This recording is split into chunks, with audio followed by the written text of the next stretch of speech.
Shalom, everyone, and thank you for joining us for another episode of Crossing Boundaries.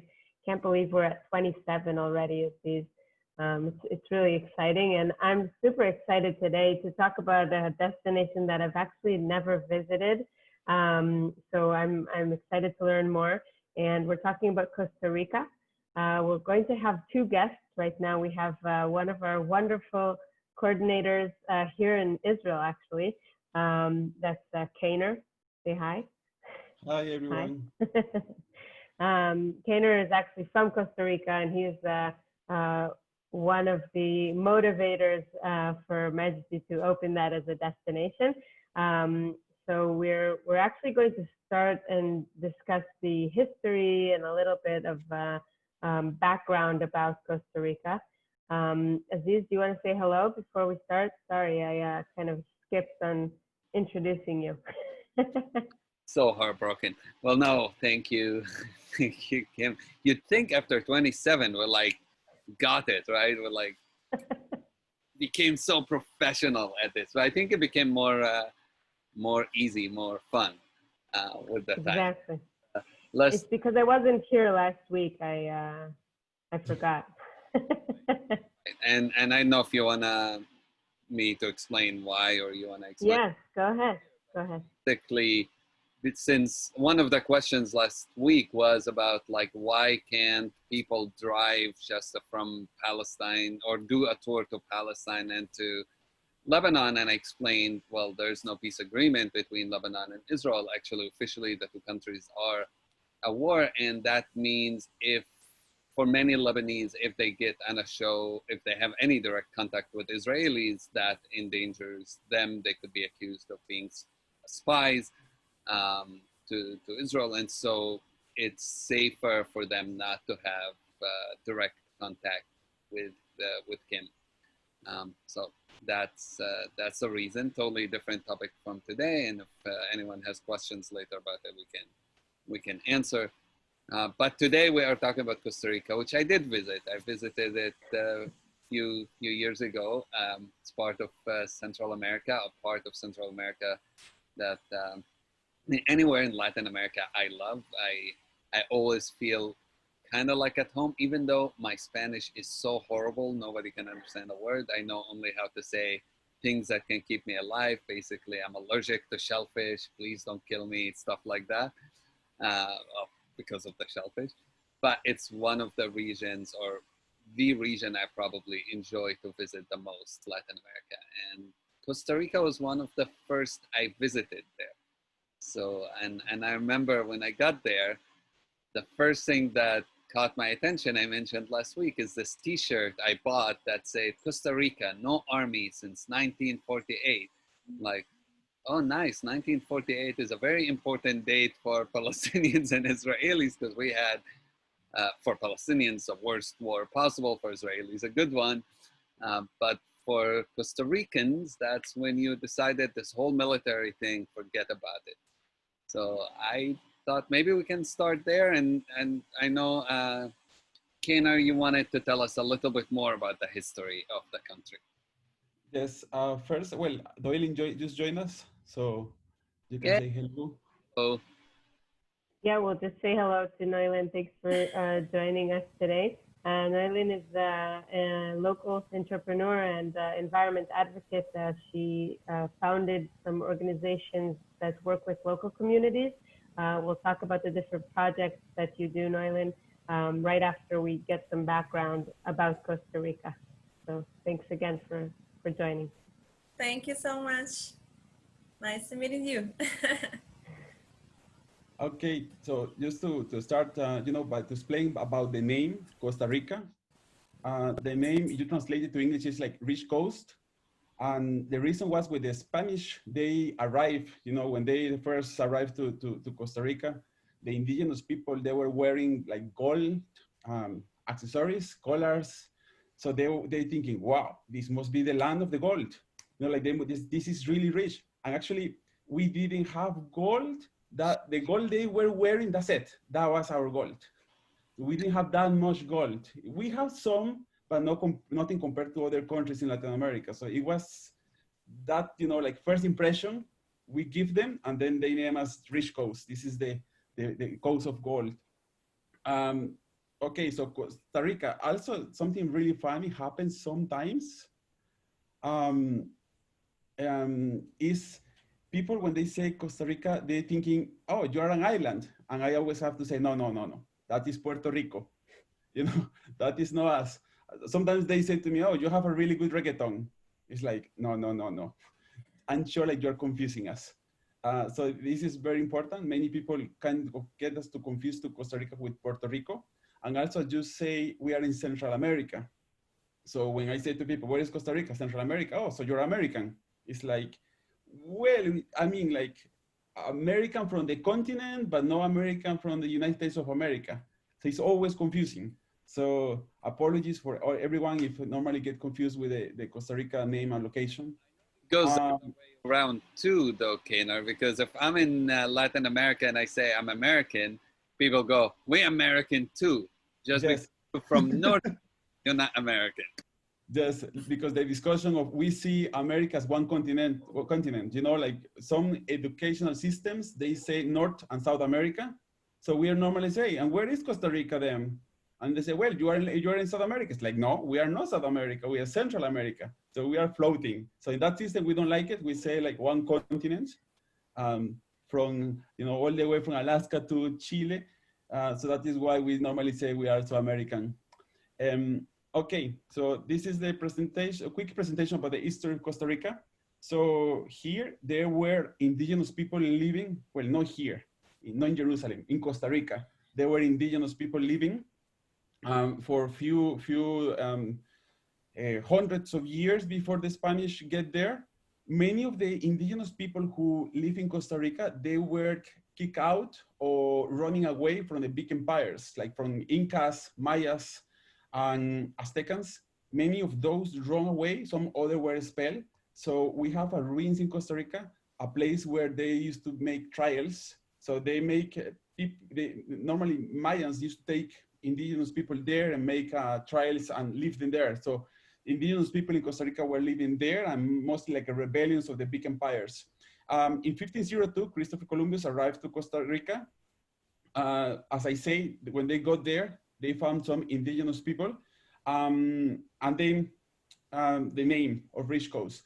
Something that happened was like the indigenous people, they run to the jungle, and something like Costa Rica has is mountains and jungle, and it was not the friendly environment for the Spanish. So in that case, that was not so much mixing as or kind of like fighting as there was in other countries like Guatemala, Nicaragua. There was more fighting because the terrain allowed that. Our indigenous were like really big warriors. So the Spanish really, really struggled to take, to settle in Costa Rica. It took a long time. And then in the end, what happened is like the Spanish established the settlements in the Central Valley of Costa Rica. And then the indigenous still domain the mountains, which is still the case. Still, if you want to find indigenous in Costa Rica, which they represent 1% of our population, they are living in the mountains, in the jungle. Okay, next. The Kingdom of Guatemala, we were part of the Kingdom of Guatemala. And that's something like Asís was asking, like we were part of Guatemala, where Spain, they put some colonies. Each country was like each nowadays country was like a kind of small colonies for them, and the capital was in Guatemala, which this is Antigua in Guatemala. It was where the capital was, and there was the main connection with Spain. And then Costa Rica was the poorest country in the region because we were the furthest from Guatemala. We were really far south from Antigua, from Guatemala. So that is something like we didn't get the benefits. We didn't get any investment. It was really far to reach. And then when there was a movement of independence in Mexico, Mexico started like the independence of Mexico with some few famous stories there. The rest of Central America took advantage of that, and they joined the efforts, and then they got independence in Guatemala in 1821.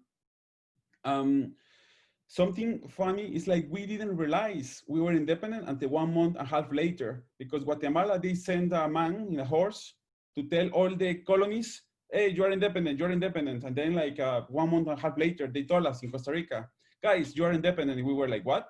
What that means? What we do now?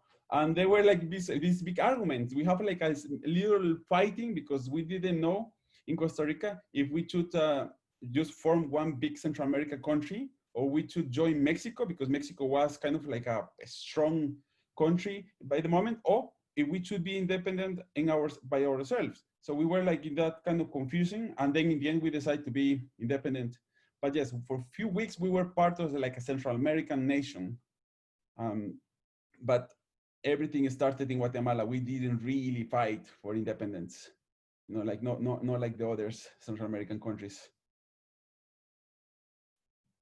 Okay, that's what I was mentioning. Some indigenous people avoid contact with the Spanish, and that is why some people always say to us, like, oh, you don't look very Costa Rican. It's like, what do you mean by that? Like, oh, you are too white. And it's a little bit, it's like Costa Rica didn't have that much mix at the beginning. So Central Valley people tend to be a little bit whiter. I wouldn't say like they are more Europeans, it's just like, it was like whiter. And then towards you go to the coast, you found like people with darker tones of skin a little darker. But it's a country where that was not that much mix, like it was the case in our neighbors, all the Central American nations. Okay. The first settlers, I was saying, in Costa Rica, the Spanish established in Ujarraz. This is Central Valley. The first capital of Costa Rica was Cartago. It's like right next to Ujarraz. This is a place where everything was happening during the colony, during the independence. And then right after the independence was this confrontation. Like Cartago was more, let's say, conservative. Was very pushing towards to be part of Mexico, which Alajuela, which the airport is based next to San Jose, they were more liberal, like were more artists, more liberal, and they were pushing to be independent. So in these arguments, the liberals, they won, and then they moved the capital to San Jose, which is middle point. So they decided to move the capital in the center. So neither of the two, liberal and conservative, would have the capital. So that's our capital is San Jose. They wanted to make sure that everyone is getting the messages in the same time, because they're in the middle. Yes, exactly. They were in the middle. They make sure like they can be mediators of peace. So this is what we were talking about, the independence from Spain. It started in like after the independence, like it's something like if Mexico did it, we can do it too. That is what the people in Guatemala was thinking. They felt like we were forgotten, like we are still paying taxes to Spain, and they are not investing in us. So that was a little bit what encouraged the country Central America to push for independence. And obviously Costa Rica was like, as I say, the poorest country in the moment, the most remote. So it was not really had like a big saying on that.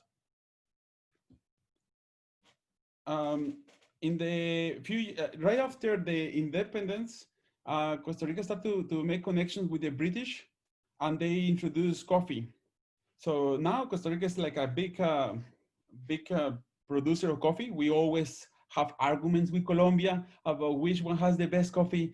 Obviously we do, but like we have always these jokes with Colombians, and we are really good friends with them, but always about talking about coffee. Everything started by the British.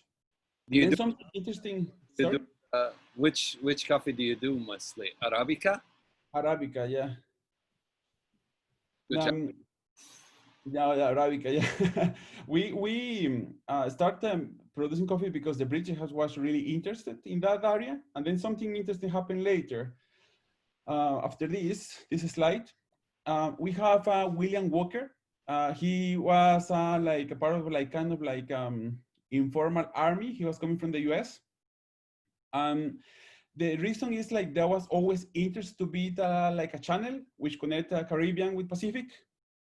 everyone knows the channel in Panama. Everyone knows that connection. But originally, the original route was in Nicaragua. That was the place they want to build it because Nicaragua has a big lake, a big river. So they only needed to destroy a little bit of land, like 15 kilometers, and they could connect Caribbean with Pacific.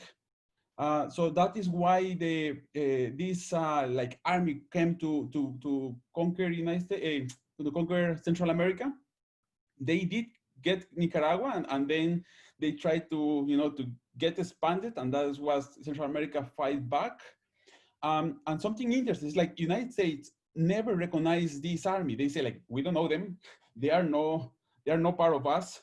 But they say like it is kind of like this special unit to take control of Central America. And then as we were making business with the British, we were like trading coffee. They were not really keen of having the United States controlling Central America. So the British did support our countries under the table. They were giving us training, they were giving us weapons. Some people say like we were fighting with the stones and sticks. That's not true. We have some weapons, which was kindly sponsored by the British. And they give us some training, like very nice people. So we fight back. And that was the war of the 56. All that year we were like fighting, and was the first time like Central American nations joined together to against a threat. 1856, not 9. Yes, in the 55 is when William Walker arrived, and then take control of Nicaragua, and in 56 we fight back. And right. Juan Santamaria is the name of our airport. His name Juan Santamaria is the history of this tambourine, like the person who plays the drums in the army. The history is like William Walker and the left of the soldiers were in this house fighting, and then he went with a torch, with fire, turned the house, and the house burned. But he was killed doing this because he was shot many times. So it's like our hero. We still question if he was real or not, but we think it's real. The story is absolutely real. And that happened just like that they told us. Like he went and put fire in the house, and then we beat this. So how do we end up with your no army? Okay, so we jumped to after this war, we jumped to 1948. We will talk about this a little bit later, so we can put the slide forward. We can go up and forward one more. There you go. So what happened is like we have one president, and he was like kind of like socialist, communist influence, and he did very well. He created a public education, public health care. He did a lot of good things, and we were really proud of that. But when they were in the elections, he lost the elections. So he wanted to stay in power. And then the opposition, they were not happy with this. They said like, no, you cannot stay in power. Basically, he decided to stay in power with the support of the army. So it's not like, I will be in power. No, he has like support from the army. So that was our longest war, was for 3 weeks. We were fighting. Well, I wasn't there, but they were fighting for 3 weeks.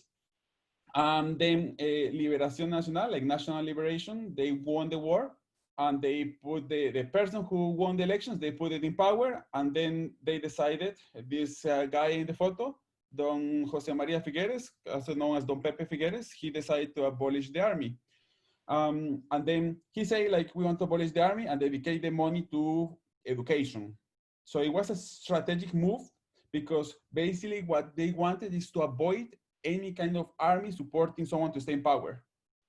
People say like you just basically didn't want the army to take any government of power, but afraid of wars with other nations. I mean, Central America is a very, has some problems in its history. There's been conflicts of mostly like land disputes. Right. But disputes yourself. You have land disputes with Nicaragua. What, you weren't worried Nicaragua is going to say, okay, there's no army. We can just come in, take whatever land we want and leave. Yes, the thing is like, I feel like we never really had like, like these kind of resources, like petrol or, you know, like gold, you know, we didn't have really anything to be stolen or part of land. So it kind of like they didn't feel any threat. There was land disputes about the river, the border river in Nicaragua, but mostly was like Costa Rica wanted to use as patrol, and Nicaragua was to make sure like the international recognize it as their own. But I think like they saw like it was no need of the army, and if there was any problem, the United Nations will protect us. So Wow. that was the philosophy. But yeah, for me, putting a lot of trust in the United Nations. Yes, of course, you know, like they're gonna look after us. But for me, you know, the first time I saw a soldier, I was 20 years old. It was the first time I left the country. I crossed to Panama by mistake. We were looking for indigenous territory, and then we got confused and crossed into Panama. And then, you know, we have to come back when we realized we were in another country. And then soldiers stopped us. So there was this guy with a big weapon.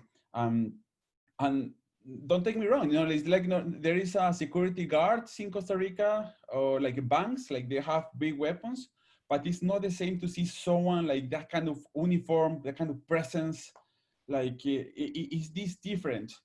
And someone else also asked me, what do you do, you know, if you don't have army, like who put order? So we used to have the police. So we have, you know, like the police kind of works. But yes, they don't really carry weapons. There is a special units who has weapons, but it's not so normal. And there has been arguments about. Right. And I don't remember the police in Costa Rica. Kim.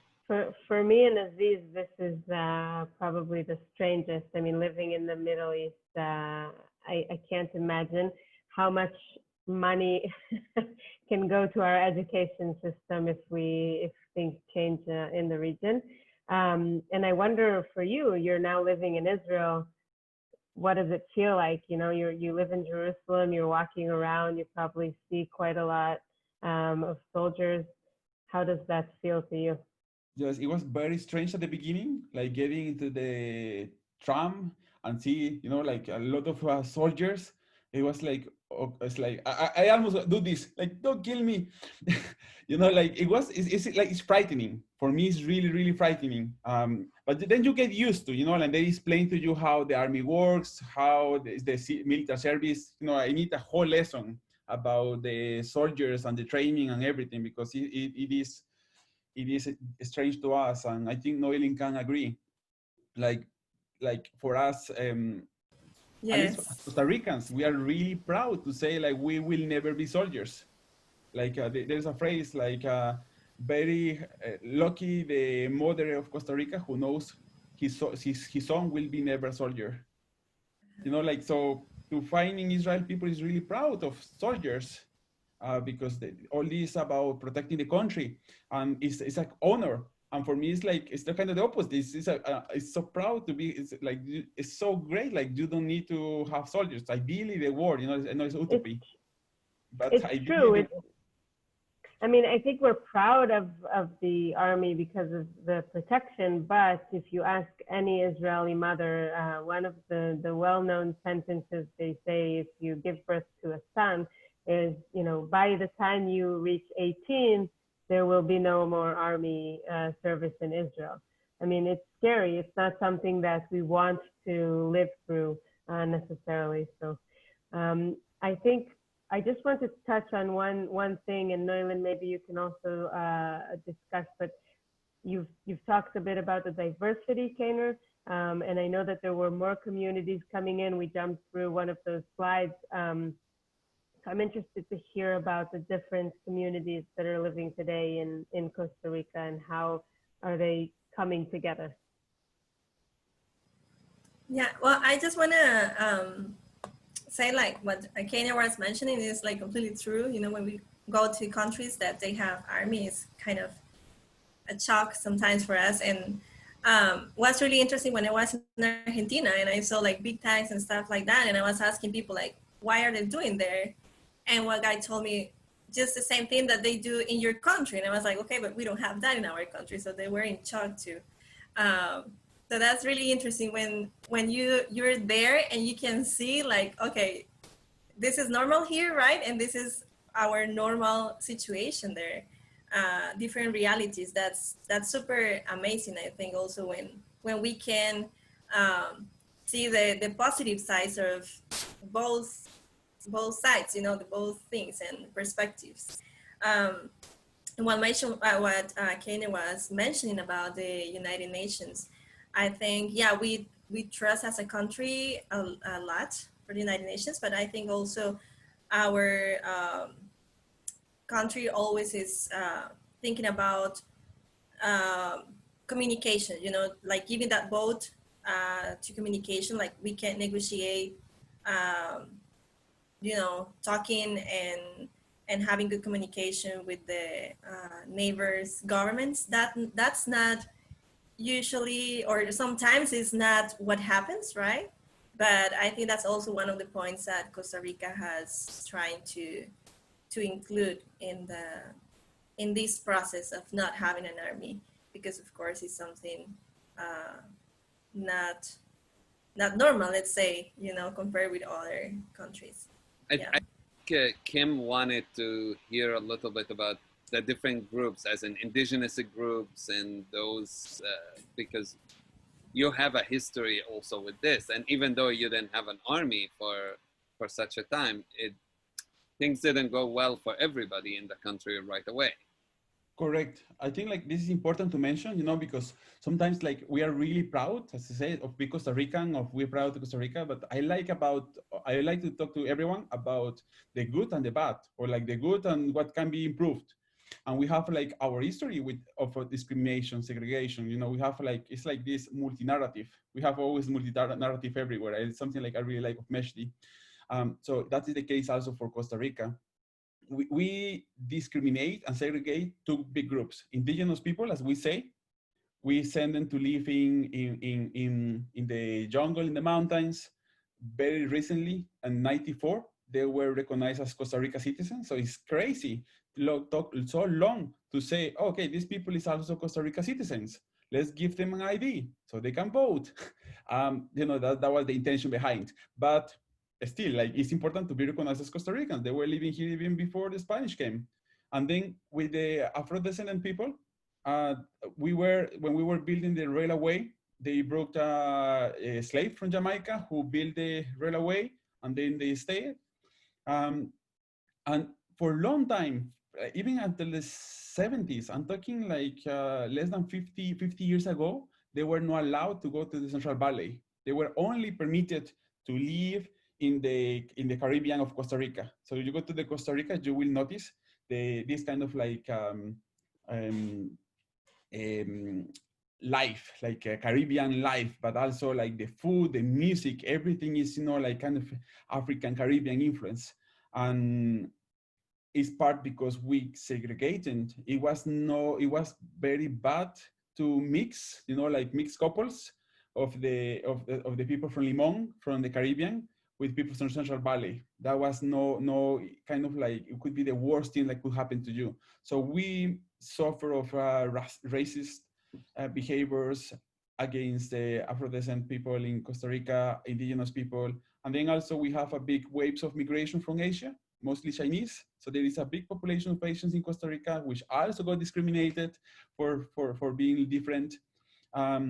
So yes, it's just like Costa Rica is very diverse, but it's not always like a happy history. It's a lot of challenges. It has been a long journey to be where we are now, where we are all like living together now and still breaking barriers. We're still having discussions about racism, about social justice, still ongoing conversations about bullying and you know, like equal access to opportunities. Yeah. Nolan, do you want to tell us about yourself and your work? We Sure. talked earlier and how he's connected to us. Where are you at now? What do you do? What's your background? So right now I am in Bahia Ballena. This is in the South Pacific of Costa Rica. I'm right at really close to Marina Ballena National Park. So I'm 10 minutes from the beach right now. I can hear the ocean. It's a really nice area, really calm. I have 10 years living in this community. It's a rural community. I grew up in San Isidro, that is Celedon, is like 1 hour driving from here. It's up in the mountains. So 10 years ago, I decided to change a little bit and start living down here. I came for 1 month, and I always say this is the longest month in my life, 10 years already.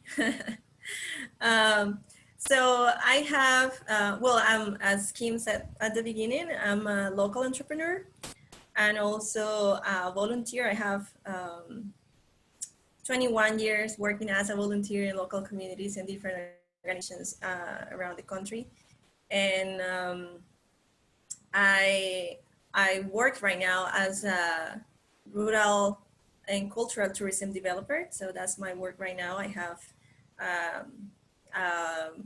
a business, let's say a really small business, focused on rescue history and culture from rural communities. And we're trying to work directly with families and people in the rural communities that they have a really special, I don't know, products or things that they do, but they don't know how to connect that knowledge with tourism. So we help them to create the product, and they become our community partners. So that's how we work together. And yeah, so right now I'm part of like around 5 or 6 different organizations as a volunteer, plus my small business in tourism. Do you see locals touring with you as well? I mean, I know that we're talking about diversity. Are there locals trying to or wanting to learn about different rural communities as well? Sorry, what is your question, Kim, again? I'm asking if you see a lot of local tourism as well. I mean, you're working with locals, but because of the diversity, do you see that there are people coming from around the country to learn about these communities? Yeah, so well, in the area that I am right now, we have the whale season that actually is really active right now. So for that kind of activities, we usually have a lot of visitors from Costa Rica. So actually it's one of the best seasons in the year to have locals like ticos coming to see the whales and all that. And also it's really interesting because with the pandemic situation, a lot of things has been changing, and we have to, you know, focus our attention in different things. And so we are also having locals like ticos getting really interested in the local activities and more cultural activities. So that's something that we are right now like implementing with Costa Ricans. So I think it's a process, you know, little by little, because usually for ticos we have like locals tourists, but it's like groups of students, so they are like more focused in a specific topic. And of course we include like some tours and stuff like that, but also we have a lot of talks, and so it's a kind of different tourism, right? More educational. But yeah, it's from my job, let's say, I can say like maybe like 10% is for local Costa Rican tourism. Oh, that's awesome. Well, Costa Rica has been one of the leaders when it comes to ecotourism, but to environmentalism in general. I think you might be either the first or one of the first countries to ban single-use plastic in the world. Can you tell us how environmentalism plays in tourism in Costa Rica? I mean, I know when I came to visit, it's all nature. It's all about exploring this beauty of the land. You have volcanoes, and you have beaches, and you have jungles, and you have animals. How does that affect the tourism in Costa Rica? Well, from my perspective, yeah, so it's so great that we have, like Costa Rica have like around 40 years already focusing on ecotourism. So that's really good. And also in the region, we are, I think, the first country that start with that And even when you go to Panama or Nicaragua and talk with people that work with tourism, they say like, we're learning from you, right? So that's something really good. But also, as Kainer mentioned before, we are still learning, right? Not everything is perfect. Because sometimes when I travel, people is like, oh yeah, you're from Costa Rica. And they say like, you're 100% green country. And so there are always challenges that we have to face. But ecotourism and all these sustainable thing that we have, and actually marketing that we have right out of the country, has been like really good for the tourism. And we have, for example, some certifications that the ICT, that is the Costa Rican Institution for Tourism, they give to the companies that want or that follow a certain protocols and rules, you know, that they follow these all these things. So they give a certification, and so the promotion has been mostly for that. But sometimes, because the promotion for Costa Rica is mostly for ecotourism, so we forget, or people forget about the culture and history. So that's why we also are trying to make a mix on that, because it's really important, right? We cannot have ecotourism One without the other. Exactly, sustainable tourism, Right. without the community. Like if we want to protect, for Right. example, a national park or any protected area, and then we forget about the community, that Yeah. it's just impossible, because then we're going to have hunters and we're going to have people trying to cut down the trees and stuff like that. Can you tell us maybe about some of your projects, maybe one of your favorite projects that you were working on today, just to give a taste to our listeners? Yeah, so I said, like, I will talk about my favorite thing to do in my job is when we identified a neighbor, we say, and we talk with them, and we say, hey, we see like you produce this coconut oil, for example, and that will be cool to have this as a tour, you know, a demonstrative tour. And it's really funny because they always laugh about it, but what we are saying, because they say, you think people is gonna pay to come and see what we are doing? So seeing that process, you know, to create a product with them, and then the first time when you get with tourists and groups, and they are super excited to have people visiting them, and also people that wanted to know and learn more from what they are doing. So that's my favorite part of what I do. And then it's super nice also. I always use this example with David, that is the guy that, well, we do the coconut tour, and we started with him like 4 years ago. And right now he also, so we have like our groups and people that we bring to his property, but also he developed his own tours. So now he can sell by himself. So that's really good that also he can, you know, create something. So he's just not depending on our groups, let's say in that way. So I really like that to see, I really love to see how people get in love with what they do, and they really give the value, you know, because sometimes what happens in rural communities is that for example, in our community that is growing really fast in tourism. And so sometimes it's going so fast that people don't have the chance to think twice, what is the process going, you know, where is their life going with this crazy process of tourism coming to the communities. So they really fast, they forget their values and the part of the culture and things like that.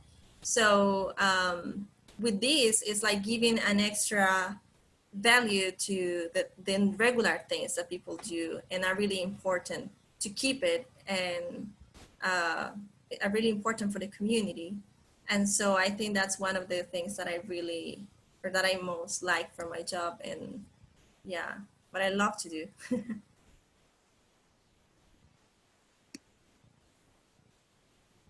Go ahead, Aziz. You wanted to ask something, or? I wanted to say this is the time to get some questions from people, but I know you had a question already, Kim, and I see we have a couple of questions. We can go into that after whatever you had to ask. Sure. I had a question for Kaner or for both of you. We always like to ask when we're talking about a destination, what's your favorite spot in the country? I mean, if I were to come visit today, where would you take me, or, you know, where would you go? Kaner, do you want to start out? Yes. I think I have two favorite places, but if I have really to choose one, I would say Corcovado National Park. So Costa Rica, as we were saying, it has a lot of national parks. 25% of the country is protected. Imagine 1/4 of the country. So imagine if the world has 25% protected, it means like the whole American continent will be protected. Protected means like people cannot build there. It has like a level of protection, what activity restriction of what activities can be done, but we can visit the national parks, and hopefully you know, we can take you there. You can see some national parks. My favorite is Corcovado National Park. It's in the south of Costa Rica, and something is like, it has like a beach, it has like a jungle next to it. Something I really like, it holds 2.5% of the biodiversity of the world. So this is something for me really cool, because I know you're just thinking as only 2.5%, but for like a small national park in a very small country to have that much diversity, it means the concentration is amazing. You can see almost 1,000, like over 1,000 species of birds. You can see we have 4 species of monkeys. You can see them there. We have, you can see the sloths. You can see main types of fish, whales, name it. All kind of mammals, birds. You can see it in the national park. This is the scarlet macaw, one of my favorite bird in Costa Rica, which you can see also in Central Pacific. I think where Noeline live is also very common to see them. This is my second favorite place. This is Manuel Antonio National Park. This is Central Pacific. It's very close to Noeline as well. I lived there for 3 weeks as volunteer. This is something very important. As I say, it's great, like Costa Rica has 25% of the country protected, but how easy is to protect that much land? You know, how many rangers you need to protect this land? It's very hard, it's a lot of work. So there's always need of volunteers, organizations like Noeline do, Noeline supporting Bahia Ballena National Park, and that is so important, they work to keep these areas protected. So I was there helping the rangers, and it was beautiful. I was telling Akim my story, like my favorite moment or my favorite place of the national park. This is the national park from the air, from above. Is the national park closed at 4 p.m. So one of my jobs was at 3:30 to kick out people. Like, okay, everyone, time to go, time to go. I really love that, because it means the national parks were for me only. So I had always the chance to watch the sunset with, imagine yourself in that beach, like you see in the photo, watching the sunset by yourself, no other people. You know, like it's really, I feel like so little, like how amazing the world is, but at the same time, I feel like so great to be there. So these are just my 2 favorite places of Costa Rica. Sorry, long answer. Oh, no, that's amazing. Noeline, would you like to add something? Yeah, well, I also have 2. It's so hard, right? Well, I really love Chiripo National Park. Actually, that was, I think, the first national park that I visited when I was a child. It's a really tough walk. It's the highest mountain in Costa Rica. It's 3,820 meters over sea level. And I did that when I was, I think, 10 years old, something like that. And so it's super different. It's really nice and mystic place for me. And then the second place is Marina Ballena and the Whale's Tail. That is where I live right now. It's really, really nice. It's amazing. It's a tumble formation. There is tumble formations in the world, but this is the only one that has the size or the form of a whale's tail. and it's a natural formation. So it's amazing. Every time out there, it's like, wow, it's really, really, really impressive of the beauty. And Shannon is sending some of these names to people, I believe now or so. Oh, here we go. She already did, and King as well. But that's incredible. You know, I think the problem in Costa Rica, like in many other places in the world, tourists go to the same 2-3 spots, assuming these are the only spots. There's a couple of beaches where if you look online or Lonely Planet or whatever, it'll tell you you need to hit those 2 beaches. And there are a couple of places, like I know I visited Arenal because it's just so famous. When this is as I was discovering my get off the beaten path route, I went to Arenal because everybody just said go to Arenal. And I realized eventually that Arenal is just one of so many other potentials to go to. So as Costa Rica is opening up for tourists right now, and for American tourists pretty soon, I hope people who are listening can consider that. Don't just hit the major, whatever famous names, because I'm not sure they necessarily even the most beautiful places. I'm not sure it's the best cultural, actually I'm pretty sure it's not the best cultural experience. The oversaturated areas are not. But we got a couple of questions from people. And Aziz, I'll just add that someone asked here about tours with MEJDI to Costa Rica, and we'll be adding it to the list of destinations in the next week with options for tours, either private or group tours to Costa Rica. And we're working with Noylan together on getting to these communities, seeing the special types of tourism that you don't get to see every day. You wanted to ask one of the questions? So one of the questions we had is about the Nicaraguan refugees from Catherine. She said there are a lot of Nicaraguan refugees that they come just like, well, not only Mexican, the US, are from all of Latin America, but they normally end up doing the low-paying jobs that Costa Ricans don't do or don't want to do. Can you address the issue of Nicaraguan refugees? How is that seen in the country? What's the relationship between the Nicaraguan refugees and the citizens, residents of Costa Rica? How is that working? Either of you. Yes, in contrast with Costa Rica, Nicaragua had like 70 years of war. So, you know, Costa Rica, Nicaragua faced like a really hard times. They were having long time with conflict. So during the years, many people emigrate to Costa Rica. And in the last years, they has been facing another difficult time. Like some consider Costa Rica is under dictatorship now, but obviously it's arguable. But Nicaragua is right now also facing a very difficult situation. I have many friends who have to flee Nicaragua to Costa Rica because the situation in Nicaragua is very violent. So also Nicaragua is the second poorest country in Central America. For a long time was the poorest country. Now it's Honduras, but before, for a long time was Nicaragua, with not many opportunities, no access to water, education. So they looking for better opportunities, and that is why we got many Nicaraguans who normally do the, as you say, the low-paid task, the jobs like no one wants to do. They are the most of them collect our coffee, our bananas, you know, our pineapples, all these products like Costa Rica is proud of exporting. They are the ones who do these jobs. About how people perceive them, maybe, I mean, like Noylan also can contribute, but I will say is divided.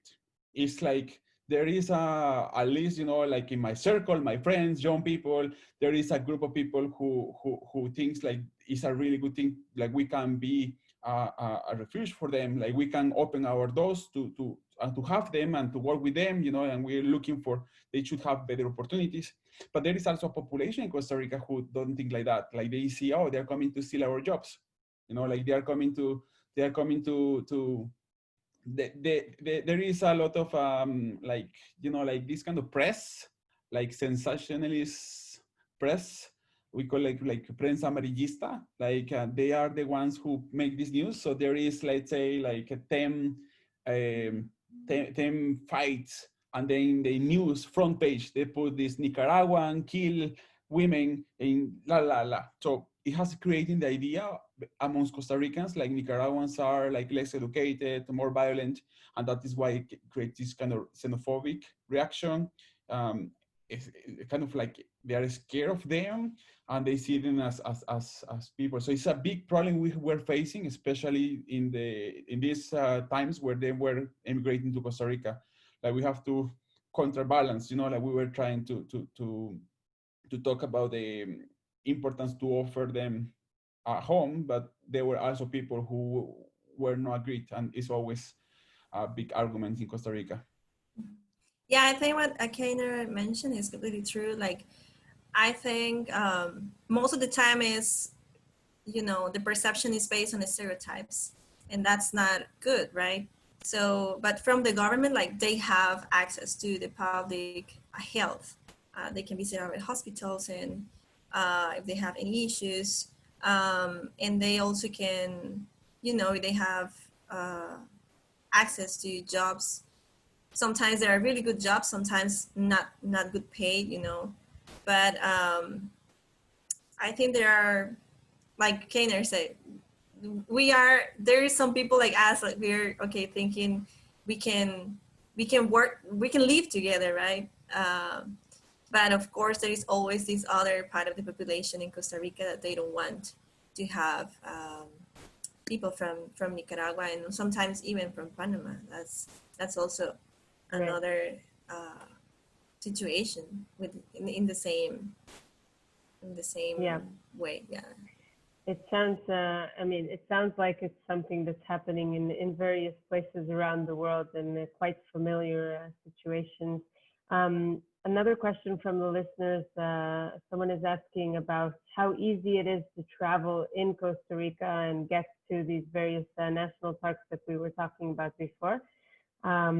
They were saying that, or asking if it's safe for women to travel alone in Costa Rica. Well, how easy is to travel? I don't know if the question is for like... Without a tour guide, just travel. Without a tour guide, yeah. So it's so easy, actually, so easy to work. And there is a lot of information in internet, right? And, we met a lot of people that travel by their own. They just like rent a car and drive around the country. So it's quite easy. It's a small country. And well, I feel like the country is really safe especially in the touristic areas. Of course, there are some areas in the country, like in the city, like in San Jose, the capital. We don't have a big city here, but and of course, it's like any other place in the world, right? You always have to be aware of everything, where you are, who you're speaking to, where you're leaving your stuff, and things like that. Sometimes happens here, like people, because they got to the beach, as like Kenner said, you don't see anybody else around, and you just leave your stuff right there, and then suddenly somebody took it, like, so things like that. Last year, we had some issues with murders for girls, and I think it was two or three of them. And that was like, of course, super hard for us, for tourism, and also for everybody, it's something that is not always good news. But I think security is really good from my perspective, right? Because I have been traveling in other countries also, and so I can do that comparison. Yeah. I don't know if I answered all the questions. See? I think you did. And I think definitely things have got much better with time and all these issues. I think Costa Rica has become safer and safer with time. Mm-hmm. Definitely compared to other countries in the region, it's probably one of the safer destinations. Kenar, we have a question for you. What brought you to Israel? This is a very funny question because often people ask me, "Oh, are you Jewish?" Like, no, no, I'm not. You're Because, Palestinian? are you Palestinian? Like, no, no. But the reason is like my wife is Costa Rican also, and she got a scholarship to do medical residence here in Jerusalem. So there's like one agreement to bring doctors so they can become a specialist. It's a 5-year program. So I was working in Costa Rica for like a sustainable development organization focusing national parks, a little bit while I was working there. But when this opportunity came, it's a huge opportunity for her, so I wanted to support her. And I quit my job and moved to Jerusalem. And then it was a great opportunity to discover a new place. It's a very different place compared to Costa Rica. So everything's new. It's a great chance to have a new perspective of life. And luckily, it's not always easy as a foreigner to find a job right away. And Kainer saw MEJDI's need for internships and then joined us as an employee. Lucky for us, not only for you, Kainer. Well, I think we can end with that, unless Aziz, you have anything else to ask? We'll just, you're muted. I'm muted. Yay. No, I think we have a very hot topic, which is the Israel-UAE peace deal, good or bad. How do people feel about it? This is a very controversial, I guess, discussion depending who you ask, and different people have very strong different feelings about it. So Kim and I will have a go at it next week, and we'll have a good, fun discussion. Yeah, and we'll talk about what's going to come out of it. Is anything going to change? What's going to change? Yeah, join us. And again, thank you to both Kainer and Noylin for joining us today and telling us about Costa Rica. Looks like an amazing place, and can't wait to go there once travel is an option. Thank you. Thank you for having us. I'm really looking forward for all of you to go to Costa Rica. I hope like you love it as much as we do. Yeah. Yeah, thank you so much for the invitation and for the opportunity to share with you and for the people that is watching this live, of course. I just want to mention something related with what Aziz said before, and is that, you know, when we travel to different countries, of course, what we do is we search on the internet and we focus our attention on the most famous destinations. And I think it's not bad to do that, right? Like famous destinations, you know, there must be a why they are a famous destination, right? But also I think it's important to search a little bit more about the communities around those destinations, how those communities are doing, and like try to have any connection with the culture and people around. Because I always ask that question, like, what is your memories, or what are your memories after a trip, right? I think always the good memories are more focused on the people that you met on the journey than actually the places or the natural places that you visited. So, and in Costa Rica, you will have that for sure. Like, people is amazing, really welcoming, and always that's my recommendation. Like, if you want to visit a famous destination, that's good, but then let's go a little bit more deeper in there and see what is around and what the people has to tell us and to show from the area. Absolutely. And so much again. Why we say in MEJDI, it's not where, but it's how we travel. So exactly. Well, thank you, and have a good weekend. Thank you. Same for you. Bye-bye. Ciao. Ciao.